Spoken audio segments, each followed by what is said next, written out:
Welcome to the 4th episode of our Orbital Blues series, everyone. We have game designer Sam Sleney with us to begin a really fantastic discussion series. But before we get to that, here's what to expect in our calls to action. Yeah, join us here after the show to hear all about the new shows on the network, starting with James Tomato's The Ultimate RPG Podcast and the one that I am editing, Starwhal Odyssey. We will also go over the latest Kickstarter from the One Shot Network, and we will have our normal show closer stuff alongside all of that. With all that out of the way, enjoy the show, everyone.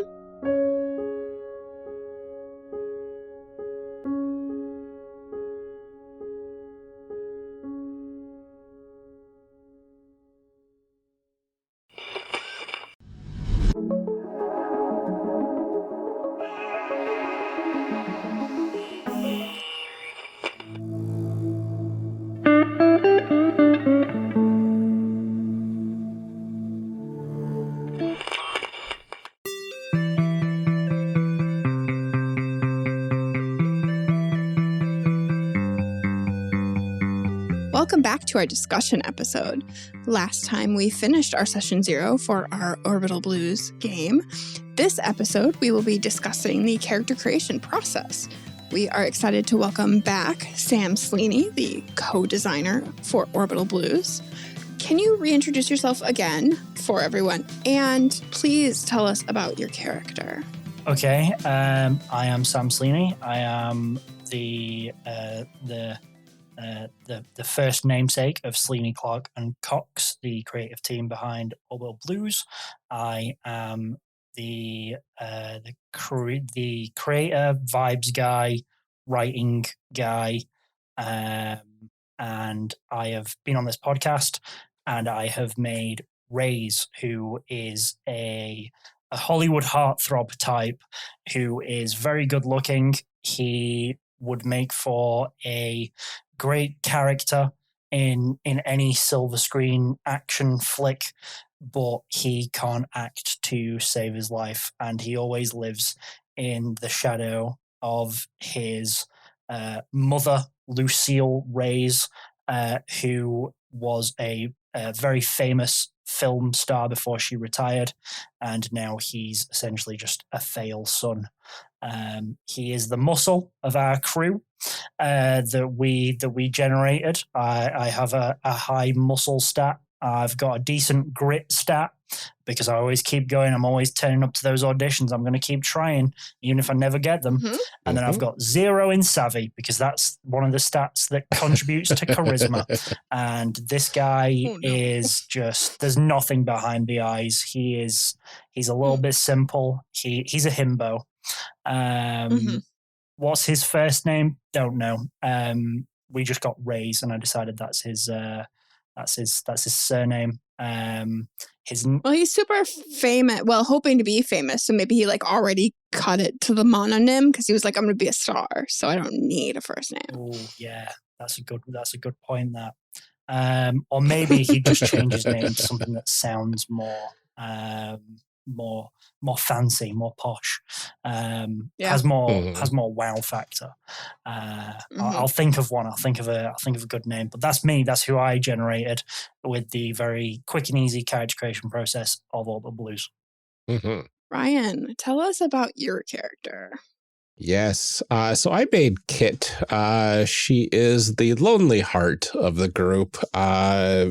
Very tech savvy, this one, but a little lovesick when Amelia's character, who we'll meet in a second, kind of broke her heart. I mean, Kit's kind of it's complicated of relationships there. I believe she's very good at observing details, the little details, which is what kind of caught her onto the empty I love yous coming back from Charlie. Which ultimately ended, quote unquote, maybe the relationship. Who knows? But I mean, we're in a crew together now. So maybe there's something. Who knows? Yeah. And we will never find out because we don't play these. I know. It's forever going to be a question. But yeah, my savvy is at 2 and with a muscle of 1. I believe we kind of thought that maybe my character found the ship that we have commandeered from the graveyard and got back up and running. And she's basically the techie that tries to stay off the battlefield. Very nice. Amelia, tell us about your character. Yes. So I have Charlie, and they are the twist. Charlie is great at lying, like truly excellent, best of the best, but lies to everyone about everything, and is secretly kind of worried that eventually that house of cards will fall and they won't be able to remember who they lied to about what. But in the meantime, I particularly use that skill to try and help Reyes to get some acting jobs, maybe. We've talked people into auditions, and that's really the best that I can do. That's the best that you can do before my acting skill fails and reveals the whole... Right. Yeah. And I do everything I can to kind of sort of pad your resume and maybe hype you up a little bit in ways that are like less than truly accurate, let's say. Yeah. Embellished, but isn't that what they want in an actor, truly? I just rolled for my forename, and I got 75, which is JD. What does it stand for? Don't know. JD Reyes. That's a star name if ever I heard one. That is a good star name. That is. I love it. And then, yes, we have, as Ryan mentioned, we have a ship. It is called the Albatross. The Albatross. We found it. The logs have been wiped, so we have no idea what this ship was used for before, but we've kind of restored it. It's large, obtuse, but it does have multi-cannons, like heavy military-grade multi-cannons, and a holodeck that sometimes functions. Maybe. Yeah. Often faulty. Yes. Yeah. Yeah. Often faulty, but that means sometimes it works. Yeah. I'm still tweaking it. Yeah. I'm still trying to get it to work right. Right. Yeah. So I think we spend a lot of our time trying to fix that, chasing acting jobs. Yeah. Swindling folks of their hard-earned credits. Yeah. Or trying to not run into the people that you may have previously. Exactly. Swindled. It'll be fine. Yeah. Well, let's go ahead and dive right into a segment that we are calling D20 for Your Thoughts. D20 for Your Thoughts? So in this segment, we talk to our guests about their thoughts on the character creation process, how it works in this game, how you feel it relates to other systems. First, though, it's an RPG podcast, so we have to ask the cliche question. How did you get into role-playing games? I know you mentioned that D&D was not your first game. It was not. I'm curious how Warhammer Fantasy was your first game. I was in school, secondary school, high school for Americans. And I grew up quite rurally and went to school quite rurally as well. And when I hit the age where I could sort of like catch the bus and go elsewhere on my own, me and my friends decided to start going into the city to try and find something to do that wasn't hanging out by the river or in the woods or at home on our computers. And we ended up finding a local gaming store, which we sort of like went into with intrepidation and curiosity, because they had, figures and books and trading cards and things like that. And whilst we were in there, they had like a separate space for playing role-playing games, and we kind of just like loitered and watched what people were doing, and we're like, yeah, we could do this. We enjoy drama, we enjoy like pretend and stuff like that.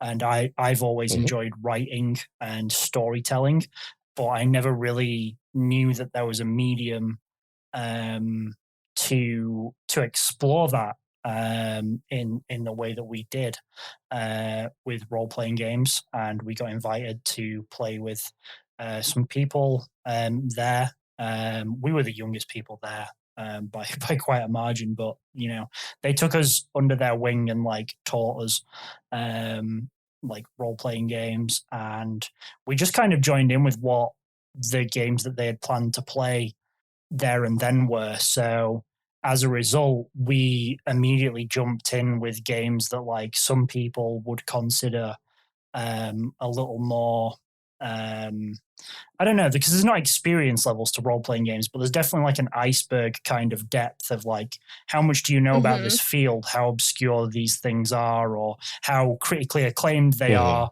versus how many people have actually heard of them, sort of thing. But the people we were playing with were like, they were quite grizzled veterans of role-playing games, been at it for quite a while.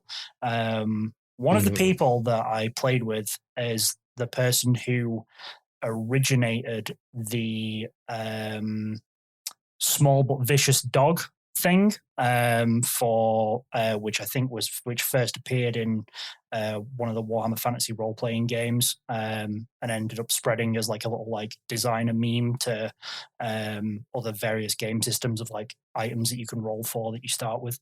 But yeah, old heads were people that we started playing with who kind of took us in under their wing, and we just ended up playing whatever they were playing at the time. And these were people that already had opinions on Dungeons and Dragons. They either liked it and played it, or they didn't, or they'd moved past it, or whatever have you. And so I did not play Dungeons and Dragons until many, many years into my experience with role-playing games.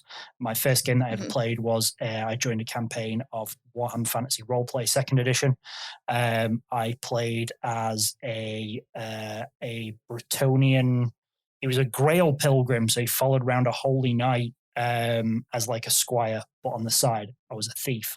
I was actually, it was based off of, I'd just seen Les Miserables, and it was based off Jean Valjean. Before he turns his life around, I stole a loaf of bread. I know there's not much dimensionality to that character before he turns his life around, but that's who I was. I was real strong, and I needed to survive and steal things to get by. And I was going to turn my life around, but then one of the party members ended up getting us all blown up because he'd actually rolled an apprentice wizard, which is very rare. It's like a 1 in 100 chance that you can roll something actually decent in that game, because you completely randomly generate everything in character creation. But he tried to cast Fireball for the first time and ended up setting like this big old wooden building on fire, and we just could not get out. We all just died. It was great. That was my first experience with role playing. It was not like a stereotypical like, a dungeon crawl kind of thing. It was like, you're all dirty, you're all poor, you don't understand the scary things that happen in this world, but you're going to come in contact with them, and you need to get from. I think the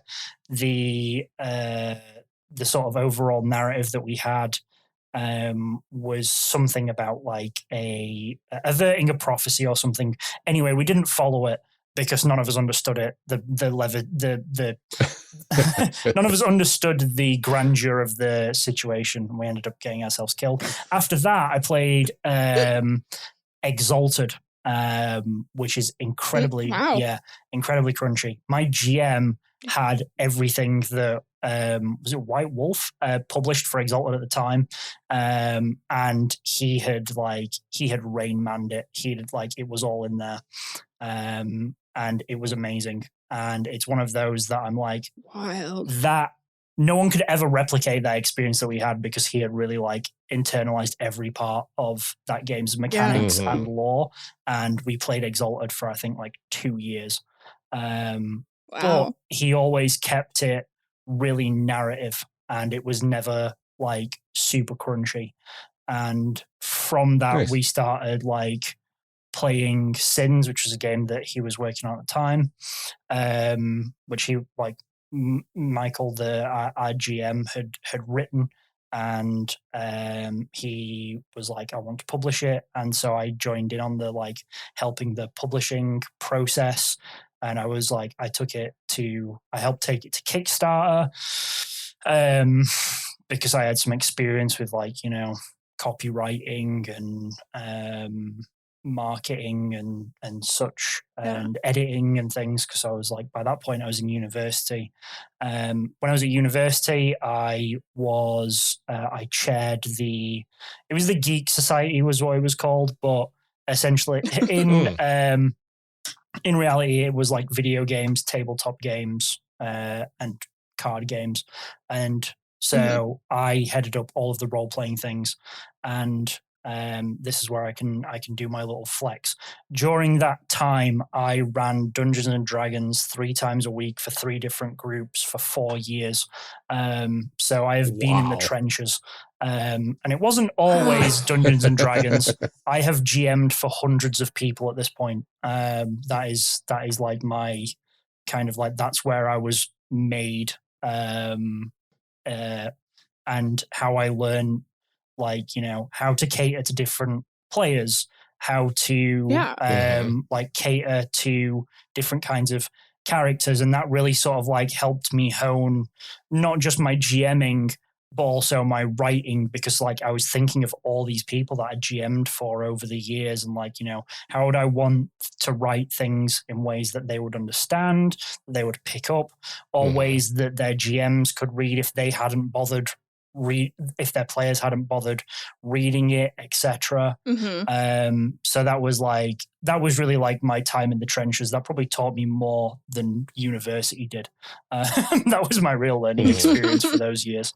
It wasn't. So you had like a pretty smooth transition from like playing games to starting in game design. Like, whether I wanted them to be or not, role-playing games have been like a really big part of my life for the last 15 years, which I'm 29, so it's like more than half.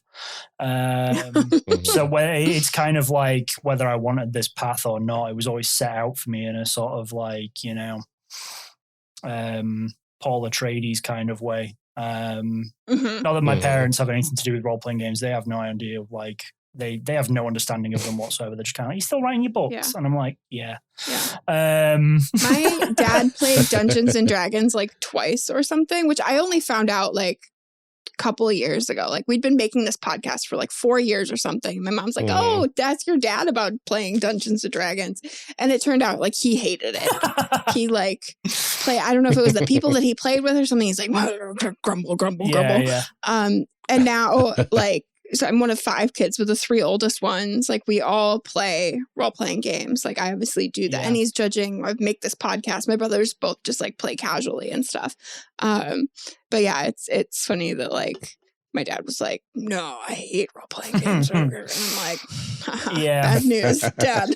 So, whether I don't think I could have gotten away from them if I tried. The moment that I stepped into that game shop at like 13, 14, it was like I'd signed a contract with the devil or something. It was like, this will be your life now, and this will be with you forever. You will end up having opportunities, both personal, academic, and professional, laid at your feet because of this path. You know, the game that we were playing when I was in college / university ended up being something that we would go on to publish and kickstart. And then, like, you know, I moved to Nottingham after I'd finished university, where I met Zach of Solmo Publishing, and we made Orbital Blues together. And I met Zach because I was at a day job that I was doing because I wasn't making quite enough money from doing role-playing games full time. So it's like everything was prophesized. And only recently have I actually managed to kind of escape, and I now do like, my day job is copywriting and graphic design. Not a job that was not, which in no small part was gained due to my portfolio of work on role-playing games, but is what it is. Warhammer really Fantasy cool, Roleplay was my first experience with role-playing games. To take this back to the question of role-playing games, and it's a very randomized character creation. Legendarily randomized. You can't die in character creation like you can with some old school games, but you can essentially be a dead man walking by the time you've actually made your character. I think there's a table in there to roll for the amount of teeth you have, and God. like warts and deformities and like what sign you were born under and how this may impact your life. All optional, but like really fun, flavorful bits to just make some really like dirty, miserable peasants that will inevitably, just get killed by an orc swinging their arm or something like that. And I've like the GM that I had for a number of years, Michael, was really into like narrative role play and like really immersive play. It was a really, really amazing sort of like introduction into it. And then during university, I ran games several times a week. The mainstay of it was D&D simply because it's what people wanted to play. But, I always gave at least like 1 or 2 sessions a week over to a different campaign of something else. I've ran a lot of games for a lot of people over the years, and just kind of cut my teeth on sheer experience. I think you'd be hard pressed to find someone my age who's run as many games as I have. And I have the bags under my eyes to prove it. And someone comes to my table with some problematic behavior, I'm just like, I'm right on that. Like, I'm sorry, but there you go. I have had more players like this than you've had hot meals. Bang, done. So that's how I got into role-playing games. Couldn't have escaped it if I tried. What's the next RPG related interview question? That was fun. Yeah, absolutely. So for you personally, what sort of process or mechanic do you really love to see in a character creation system? So far, random tables is one that I've seen. That seems to be a thematic. I love random tables, particularly when it comes to things that are essentially useless, like prompts, things that you roll for and on their own wouldn't really do anything. They're just kind of giving you something to play with. I think the D100 of trinkets in the D&D 5th edition is one of my favorite parts of that book. Yes. I don't have a ton of favorite like hits from that book, but that one's the one that like really sticks out to me. And I think a lot of people will have read that and know of that chart, but that's really good. And whatever you roll on it is probably going to come up. When I love stuff like that it's like silly little things or descriptors or whatever. And it really does add a surprising amount of flavor for something so small. I'm out of frame right now on video, but I'm looking over to my bookshelf, which is by my computer, and looking at my RPG books and just seeing if there are any spines that like sort of like ring a bell of things that I enjoy and things that I may have forgotten about. Random tables is a big one, and I feel like the less useful that table seems, the more I find it exciting, because it encourages me to do something with it. One of my favorite random table results that we ever got was not one of mine, but it impacted all of us.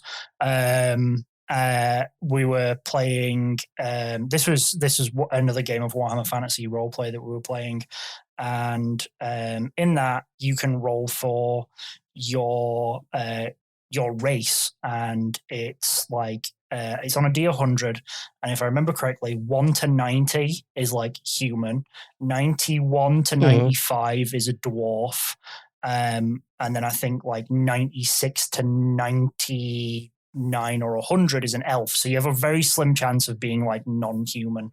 And we had a player join us, a guy called Jack, and Jack had never played RPGs before, but he had, I think, seen that episode of Community where they played D&D. It's not aged well. But No, my son was watching it the other day because he started working his way through Community. But he'd seen that and he wanted to try it. And he was very much like, removed from the RPG sphere and world and had no idea what it was. But he came along with an open mind and wanted to play it. He played computer RPGs and stuff and had the gist of it. And he rolled an elf. He ended up rolling an elf and he rolled I think it was an elf wayfinder, which is quite a competent combat character, which is very slim possibilities in Woofrup. And he rolled on the random table for the thing that he carried around with him, and he got a deceased friend, I think it was. And so he's got this body of a dead elf that he always carries around with him. And obviously, elves are rare. So this is a rare dead body, and he was very, very protective of it. Never left its side. And so he just always had to carry this wrapped cadaver around wherever we went. And as a party, we always had to make accommodations for this giant thing that we had with us. If we booked passage on a boat or something, we had to get an extra seat for this body. If we were catching a horse and cart, we had to accommodate for it, because he was he didn't really, as someone who wasn't really into RPGs and something, he was he grasped the impracticality of it, but also he really didn't want to get rid of it because the GM would be like, oh yeah, you're an elf and elves are rare and you really wouldn't want to just leave this body anywhere or just bury it in human lands. So he's like, no, I'm keeping it. I'm always going to keep it. And it was just this is, and it had to be treated with the utmost respect all the time. And so it turned this this game, which is really easy to be grim and gritty and dark, into essentially just a Monty Python Weekend at Bernie's kind of situation. With this perfectly preserved elf corpse that we had, and we were we can't get rid of it. He's never going to let us get rid of it. He's the only combat competent character in the party. So we can't, even if he wanted to take it by force, he would solo all of us. This body is just a part of the party now. And it was just a random roll on a table. Yeah. And it stayed with us until the end. That's amazing. Yeah, and it's just little things like that. So yeah, I like a good random table. And I also, I'm a sucker for flavor text. You can have a big table or grid or chart or chapter on weapons and equipment, but when they've got little entries underneath them for where they typically come from, who typically carries them, or where they fit in the world. As a GM, I love that stuff, and I could see something and maybe nobody in the party picks it up or takes it, but I'm going to put that in front of them later. And they're going to be like, what's this? And I'm going to be able to say, oh, it's this. And that it's typically carried by these people for this purpose. And it just adds a lot of depth and feeling to the world, because you're learning. It's like a Dark Souls thing of learning the lore through an item. Yeah. It's not in your face, but it's there. And it feels like a tangible thing in the world. So yeah, I really like little flavor text entries. The equipment section in Orbital Blues, I wrote little entries for all of them. And so whilst the game is kind of soft canon, let's call it, you can piece together some little bits of lore from these entries. And everything has a little entry after it, a little subtext bit that tells you, something about its legality. So a fence drone, highly illegal. Possession alone commonly carries a sentence. Cargo scanner, legal, though laws are currently being pushed to outlaw their use outside law enforcement. So it gives you a little bit of flavor and also a potential mechanic or systematic bit to go with. So yeah, each item in the equipment section has a little entry that tells you not only what it does, but also gives you like a little bit of flavor text for GMs to use. Like, oh, you found a fence drone. It does this. It wipes any kind of identification markings off of a stolen piece of property or equipment. But just in having it on your ship, if you get caught with that thing, that is the crime. That would be up there. Like flavor text, random Very tables. Cool. Absolutely. Yeah, it's so much better of a way to give people lore too than like a full like history section in the front of a book, which sometimes if they're well written can be very interesting, but a lot of times they're so dense that it's like, I'm never going to absorb all of this. Yeah. It's never. One other thing that I have a real like love of is if there's like an order or a faction or something that a character can belong to, show me their uniform. I think not doing that is a crime. And anyone who introduces a faction or an order or a group or organization that the player characters can be a part of, either starting off as or joining later, and then not having like a good piece of art that shows like maybe one or two, a couple of body types or people in said uniform that you can just hold up. I need to know the aesthetics. You want to be able to just like, join a group if they're bad. I'm Temple of the Flame Paladin or whatever, and then I flick to that page in the book and I hold it up and I go, you look like this. Insert your character's head on this like body and that's you. If you don't do that, and you've written that kind of thing into your game, I feel like you should have your writing tools taken off you. But that's one thing I want to just put in there for any game makers out there listening who may be thinking that they can get away with not having a picture of the uniform or dressing of a faction. Don't do it. Put it in there. I want to show my players and be like, this is what you're wearing. Yeah. Well, I'm not going to join a faction if the outfits aren't cool. Like, no, of course. Exactly. That's like, I'm not putting on a stupid outfit. I need to know. These are important things. Yeah. 100%. Yeah. We like to talk about character sheets a little bit. Just to kind of talk. It's the first thing that people see usually when they start playing a game, because you start with making a character. And so it's the first kind of interaction you have with the game.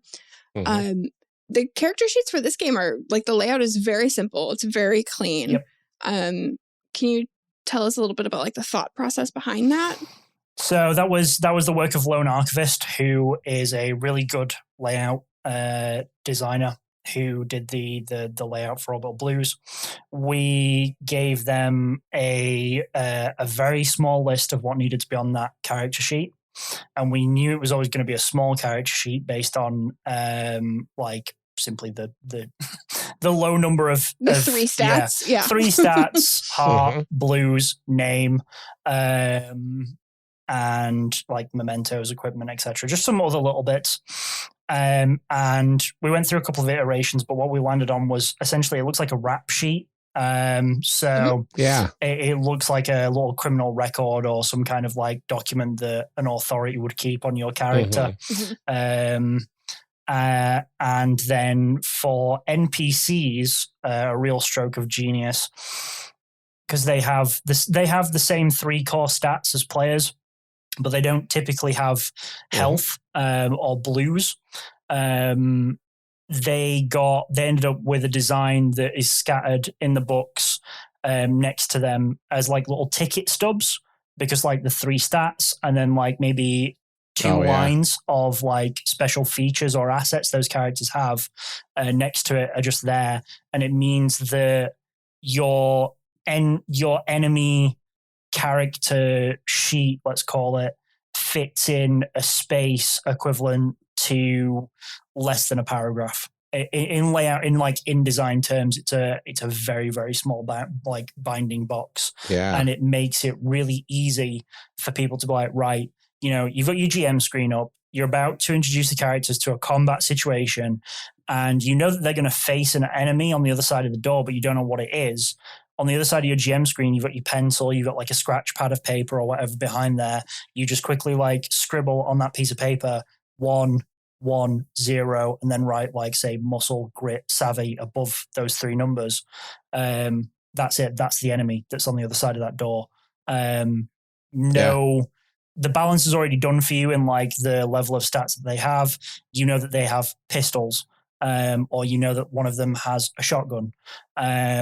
It's really quick and easy to just like, if the players get themselves into trouble, you can generate who they're in trouble with just as quickly as they can get into trouble.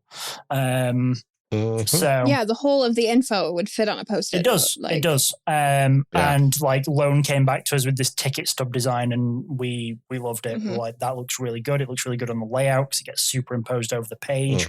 One thing that I was really set on from like creative direction standpoint when we first set out to do the book, and this is something that I really like, that was really in Josh's favor as the artist. I was like, I want the book to be full of adverts, like it's sponsored, like an in-universe thing. And Josh has like lent really heavily into that, and he really enjoys making these adverts and documents for these fictional corporations that like litter the book as if like the book is a sponsored product, or the corporations of the universe have wormed themselves into the very book itself.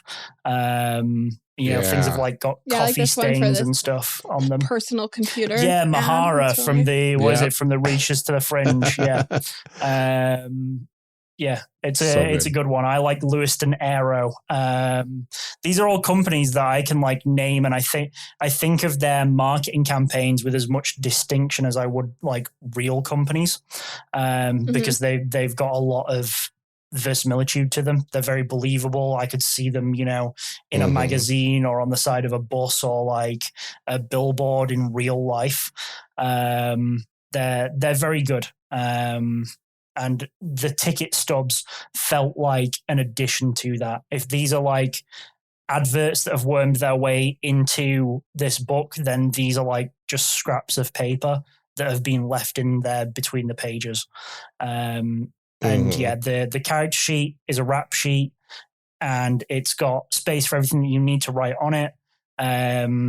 It's A5, so you can get, if you're printing them out at home, you can get 2 to a sheet of A4. Excellent economy there.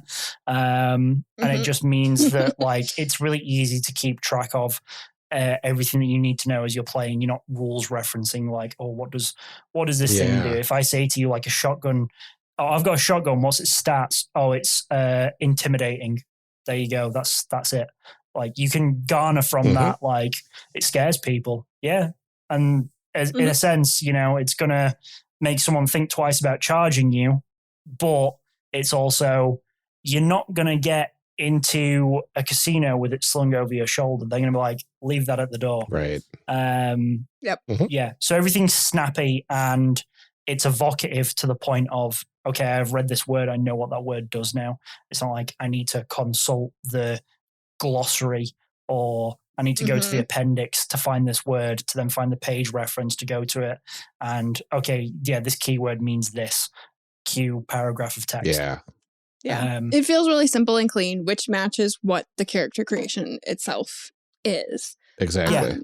And so, I think it right off the bat, just looking at it, you're like, oh, this is not a very daunting task. There are some games that it's pretty. I have not ran based on what I would call like the unusability of their character sheets or their character creation process. And I think it's a real shame. In my day job, I have to do a lot of graphic design for quite information heavy documents. And, the people that I work for often say like, wow, that looks really good, but it still has all the information on it. And I'm like, yeah, I don't think usability and style should be 2 things that are mutually exclusive. And I don't think that information delivery should prevent access and style. You don't need to sacrifice substance for style. You can have both with the right kind of layout and design. And there's a lot of games now that are beginning to understand that.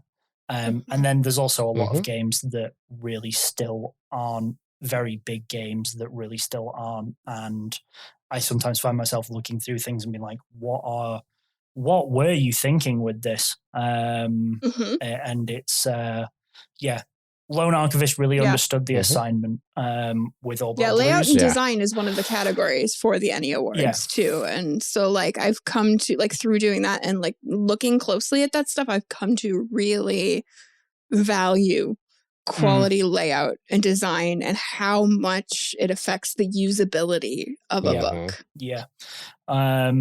Like just simple like Z theory, the fact that our eyes follow things in a sort of like Z pattern is like a really useful thing to know. It's like a big thing that really helped me in terms of like my layout design. Like, you know, go across, go like from left to right, and then you kind of like go back and down and then left to right again. That's typically the way our eyes work in Western society based on the direction that we read in. And that's how we process information on a page. If you run counter to that and you flip that or turn it on its side, something in people's brains will go, oh, I'm not sure if I'm okay with that. More so if someone's like dyslexic or anything like that, it can cause issues. And then there are also like the whole thing of color theory and fonts and stuff like that. There's a lot of things in play. Looking at you every Morkborg game, chill out with your font. Actually, I have some controversial takes on that. Stop. I have lots of thoughts about your game might be amazing, but if I can't read it, I'll never know. Yeah. And I think if you ape a style, you can only ape a style so much before that style gets stale because of how much it's being done. The Morkborg book and like the Stockholm Cartel's work is phenomenal. I think it really pushed the boundaries of what is possible in RPG design when it first came out. I think now, though, a lot of people there's a lot of talented people working in the space of Morkborg hacks and Morkborg things built on Morkborg. I would say that we need more electric shocks to the system like Morkborg was to the RPG industry, because now everything that's different tends to like lean towards Morkborg, and it's like, do something that's a little bit different to that. Otherwise, this isn't going to be fresh and exciting all the time. I think there's also like a level of understanding why you're doing the things that you're doing and like what that purpose is. Because my thing with a lot of Morkborg stuff is they're like, Gothic font, got it. And it's like, well, that's not really like...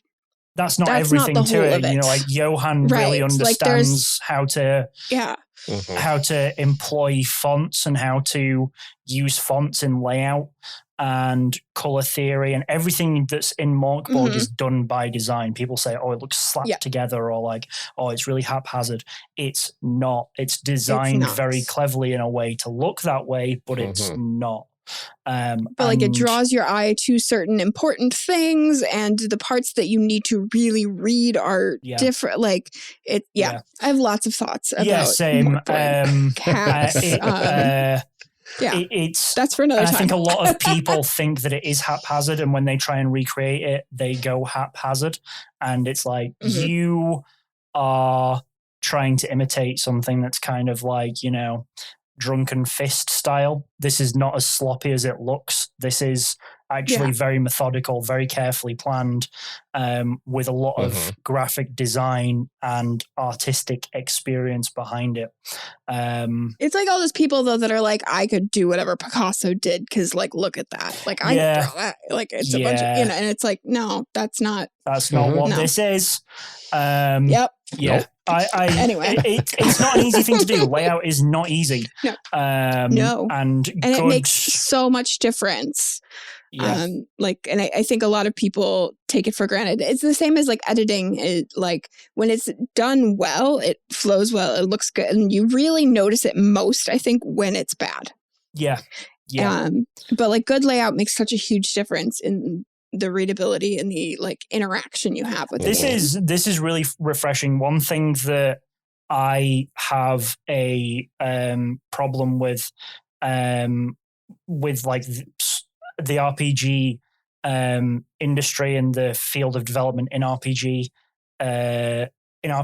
is that I think sometimes we aren't critical enough of the medium because we're such a small industry and a lot of people know each other.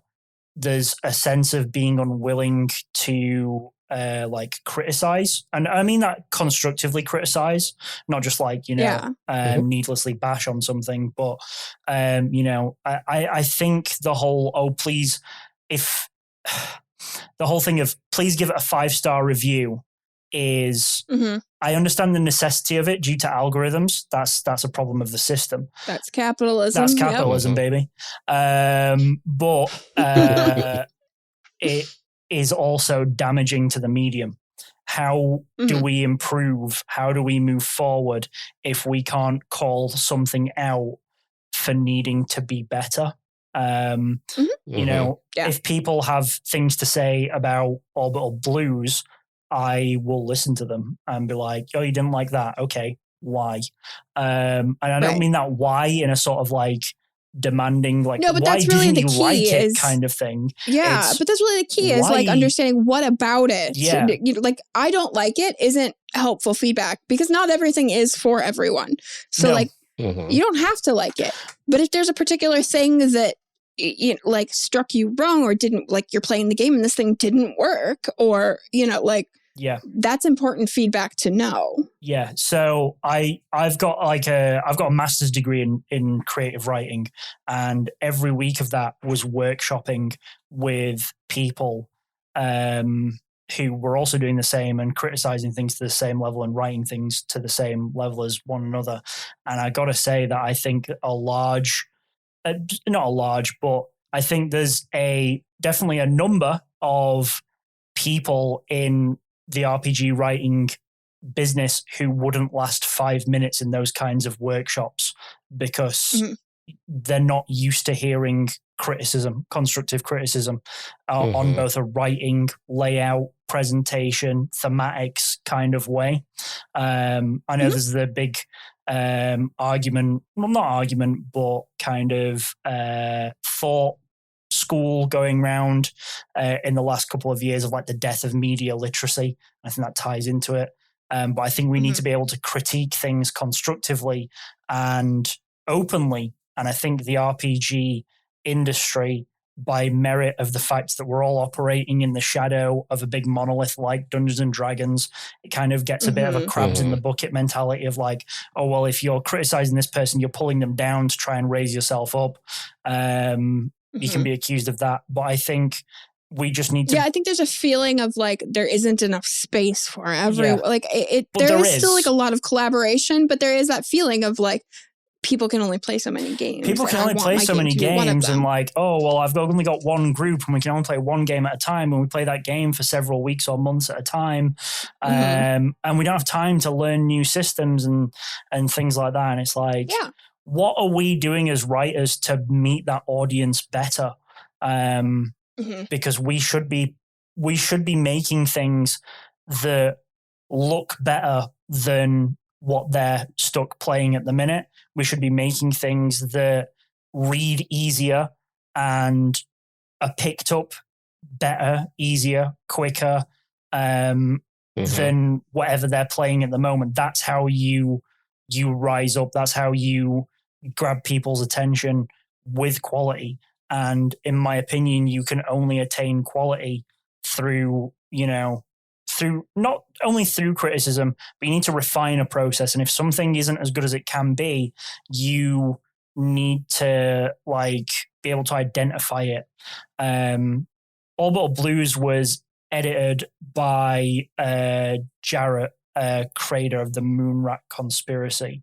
And the way that Jarrett and I approach writing is clearly very different. And the original manuscript for Orbital Blues is much bigger than what actually appears in the finished text, and it is absolutely slashed to ribbons with edits and amendments and suggestions, and it received some like really brutal cuts.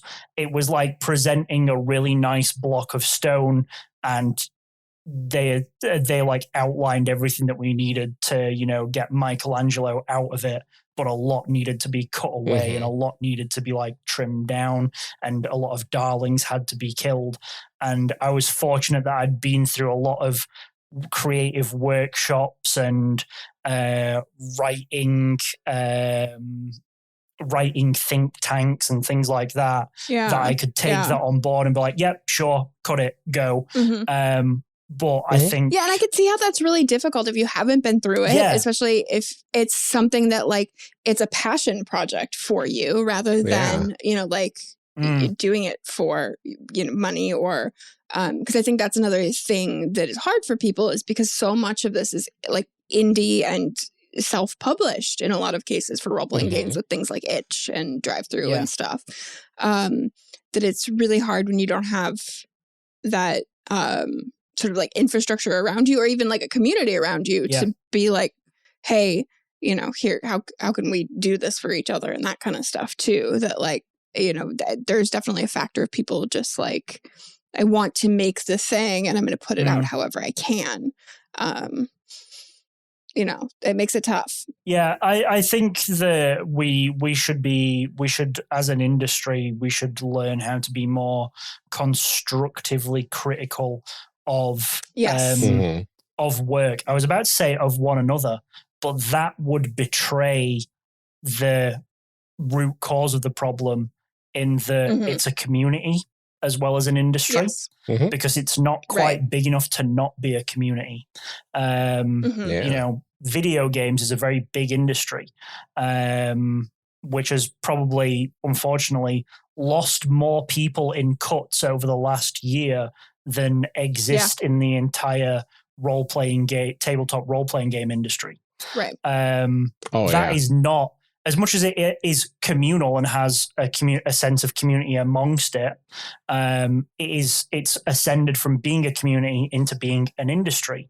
And I'm not quite sure that tabletop role-playing games are, the indie scene anyway, is there yet. And for me to say... Yeah, I think we're still straddling that boundary between, you know, like a hobby and an industry. And I think there's a lot of figuring out to do, If you go into this looking to make money and make a living, it's not a hobby anymore. It's an industry. Yeah. And you should be prepared to be critiqued and face the, like, tribulations and difficulties that come with that level of critique. Just saying, by the way, these are all my personal opinions. These are not Soul Muppet Publishing's or anything.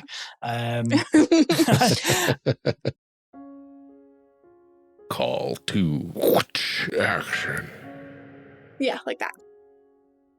I feel like this series, I mean, we always like when we have designers on to talk about things, but this series especially, I think we got a lot of like inside baseball kind of discussion too about like the creation and publishing process, not just the designing of the game.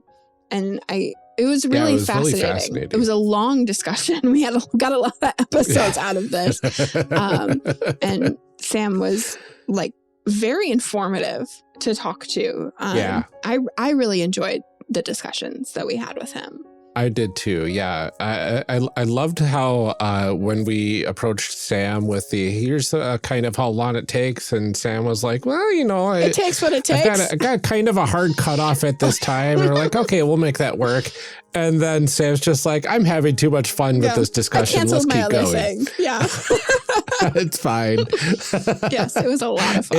It was really good. It was really great getting to know Sam and like hearing about how the whole process behind the scenes works was super fantastic. Yeah. So yeah, I really love this series. I love the discussion in this series. It definitely continues through this episode into the next. So hopefully you'll stick around for that. But it was very good all around. Yeah, and very different from what we get to talk about in a lot of them, but in a very good way, I think. Absolutely. Before we let you go, though, here are our calls to action for the week. First up, if you haven't had a chance to check out the new shows on the network, now's the best time to get started because they're both in their infancy in the public feeds. First is the Ultimate RPG Podcast by James D'Amato. They released their second episode, and they should have a third on the way sometime soon. The last episode was about building a setting with Rowan Zeoli, who is one of the journalists for Rascal News. And coming up tomorrow, as of the release of this episode, the second episode of Starwhal will be releasing as well. And that is a very fun one where the tenants of the apartment complex above the Lucky Finn restaurant finds that their apartment building turns into a spaceship and gets whisked away into gamer space like you do. It happens to the best of us. I know. We've all been it's a lot of fun. I had a lot of fun editing it, and I really hope you all check it out. In addition to the new podcast joining the network, there's also a Kickstarter going on right now for the first One Shot Network RPG Anthology. It only has a few days left as of the release of this episode. Over the last year, Tracy Barnett has been working with many talented game designers to bring new RPGs to the One Shot Patreon book club. And this is your chance to get those exclusive games for yourself. As of our recording, they need just over $200 to fund. So hopefully you'll be able to head over there and help to get this to the finish line if you haven't already.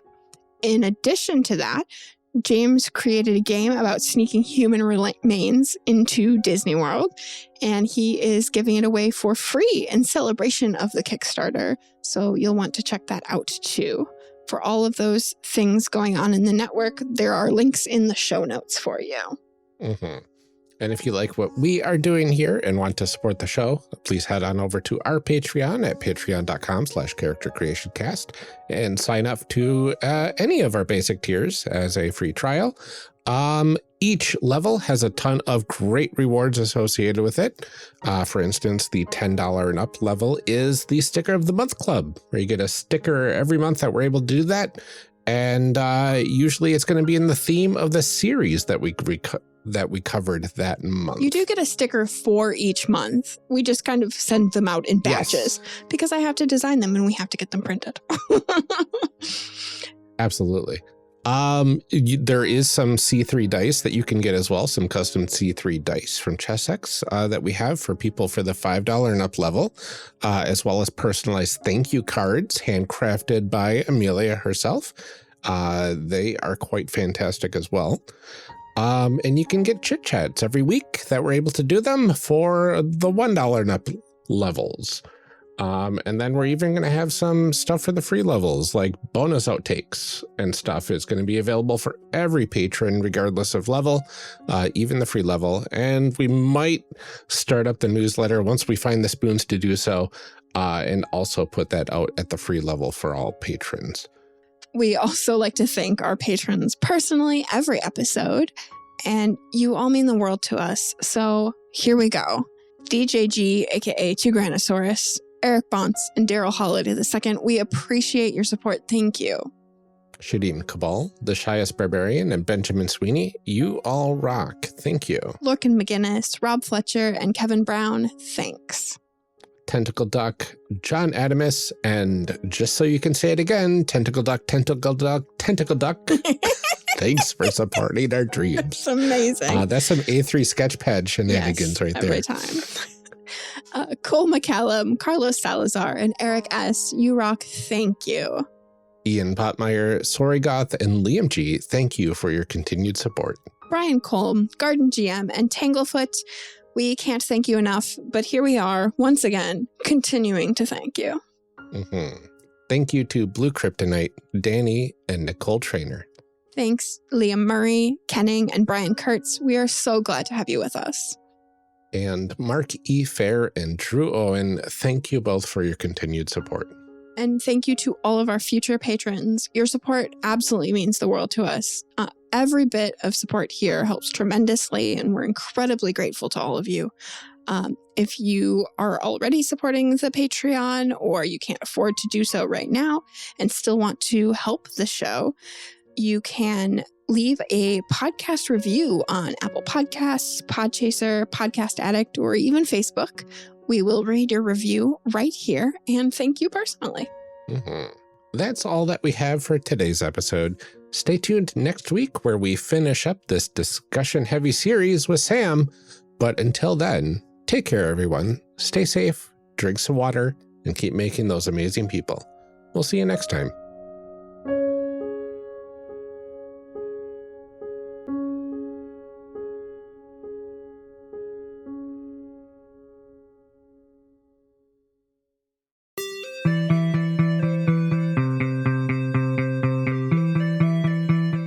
Thank you for joining us for part 1 of this discussion series. We'll be back in part 2, picking up right where we left off. Character Creation Cast is a production of the One Shot Podcast Network and can be found online at www.charactercreationcast.com. Head to the website to get more information on our hosts, this show, and even our press kit. Character Creation Cast can also be found on Twitter and Blue Sky at CreationCast, or on our Discord server at discord.charactercreationcast.com. I'm one of your hosts, Ryan Bolter, and I can be found on Twitter and Blue Sky at Lord Neptune or online at lordneptune.com. Our other host, Amelia Antrim, can be found on Twitter and Blue Sky at Ginger Reckoning. Music for this episode is used with a Creative Commons license or with permission from the podcast they originated from. Further information can be found within the show notes. Our main theme music is Hero Remix by Steve Combs and is used with a Creative Commons license. This podcast is owned by us under Creative Commons. This episode was edited by Ryan Bolter. Further information for the game systems used and today's guests can also be found in the show notes. If you'd like to support our show, find us on Patreon. Get access to bonus episodes, exclusive merch, and much more at patreon.com/charactercreationcast. Thanks for joining us. And remember, we find that the best part of any role-playing game is character creation. So go out there and create some amazing people. We'll see you next time.